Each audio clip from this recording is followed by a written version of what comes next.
Hey guys, मेरा भी नवीन आप देख रहे हैं नवीन टेक्निकल जॉन। तो गाइस आज हम बात करेंगे one plus Nord CE4 light 5G के बारे में।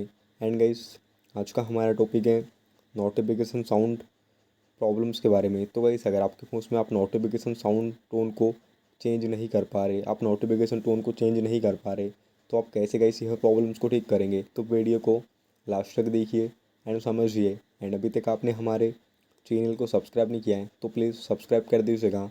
तो आप सेटिंग्स ओपन कर दीजिएगा एंड साउंड एंड वाइब्रेशन पे जाइएगा। तो आपको नीचे में नोटिफिकेशन साउंड पे क्लिक कर देना है। तो गाइस यहाँ पे आपको कुछ टोन्स दी जाती है वन प्लस की तरफ से। तो आप यहाँ से कोई भी एक टोन्स को गाइस सेलेक्ट कर दीजिएगा। कोई भी टोन पे आप टैप कर दीजिएगा, क्लिक कर दीजिएगा, तो आपके फ़ोन में नोटिफिकेशन साउंड चेंज हो जाएगा। तो गाइस इस स्टेप से आप नोटिफिकेशन टोन को चेंज कर सकते, नोटिफिकेशन साउंड को चेंज कर सकते। तो गाइस ये था आज का हमारा टॉपिक। उम्मीद है गाइस आपको वीडियो पसंद होगी। आज के लिए बस इतना ही। Thank you.